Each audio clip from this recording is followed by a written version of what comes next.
Welcome to எஸ்ஓமிஸ் channel. இன்றைக்கி நம்ம என்ன பார்க்க போகிறோன்னா மாங்காயும் தேங்காயும் வச்சு ஒரு சைட் டிஷ் பார்க்க போகிறோங்க.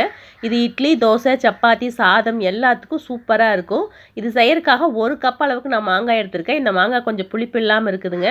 எந்த அளவுக்கு மாங்காய் புளிப்பாக இருக்கோ அதுக்கு தகுந்த மாதிரி காரம் சேர்த்துக்கணும். ஒரு 1/4 கப் அளவுக்கு தேங்காய் எடுத்து வச்சுருக்கேங்க.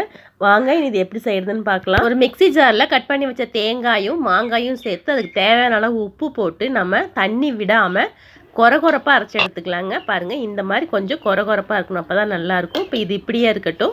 இதுக்கு ஒரு மசாலா வறுத்துக்கலாங்க. 1/4 ஸ்பூன் வெந்தயம், 1/2 ஸ்பூன் கடுகு, 1/2 ஸ்பூன் சீரகம், காரத்துக்கு 4 வரமிளகாய். உங்கள் காரத்துக்கு தகுந்த மாதிரி வரமிளகாய் வச்சுக்கோங்க. கடுகும் வெந்தயம் நல்லா பொரிஞ்சு வர அளவுக்கு நம்ம வறுத்து எடுத்துக்கலாங்க. நல்லா மணம் வருங்க, அந்த அளவுக்கு வறுக்கணும். பாருங்கள், நல்லா வறுபட்டுருச்சு, கடுகு பொரிஞ்சு வருது பாருங்கள். இப்போ இதை அடுப்பை ஆஃப் பண்ணிவிட்டு ஆறுனதுக்கப்புறம் நல்லா நைஸாக பொடி பண்ணி எடுத்துக்கலாங்க. இது பாருங்கள், பொடி பண்ணி எடுத்தாச்சு. இது இப்படியே இருக்கட்டும். இப்போ 10 பல் பூண்டு, 2 துண்டு இஞ்சியை மிக்சியில் போட்டு விப்பரில் ஒரு சுற்றி எடுத்துக்கலாங்க. கடாய் வச்சு ஒரு 3/4 குழிக்கரண்டி அளவுக்கு நல்லெண்ணெய் விட்டுக்கலாங்க.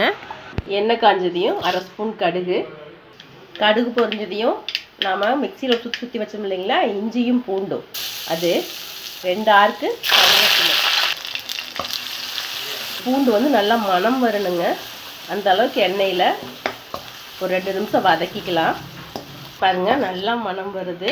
இஞ்சியும் பூண்டும் நல்லா வறுபட்டுருச்சு. இப்போ நம்ம அரைச்சி வச்ச மாங்காய் விழுது சேர்த்துக்கலாம். நல்லா இந்த எண்ணெயில் பெரட்டி விடுங்க. நீங்கள் எத்தனை நாள் வச்சுருப்பீங்களோ அது தகுந்த எண்ணெய் ஊற்றிக்கோங்க. 2-3 நாளைக்கு வச்சுருப்பீங்கன்னா இன்னும் கொஞ்சம் எண்ணெய் அதிகமாக ஊற்றிக்கோங்க. பாருங்கள், ஒரு 2 நிமிஷம் நம்ம நல்லா வதக்கி விட்டுட்டோம். இப்போ இதில் நம்ம பொடி பண்ணி வச்சோம் இல்லைங்களா, அந்த பொடியை சேர்த்துக்கலாம். நல்லா கலந்து விட்டுக்கலாம். உப்பு செக் பண்ணிக்கோங்க. சிம்மில் வச்சு ஒரு 5 நிமிஷம் மூடி வச்சிடலாங்க. இடையில எடுத்து கிளறி விட்டுக்கோங்க. ஓப்பன் பண்ணி பார்த்துக்கலாங்க. பாருங்கள், எண்ணெய் பிரிஞ்சு வந்திருக்கு.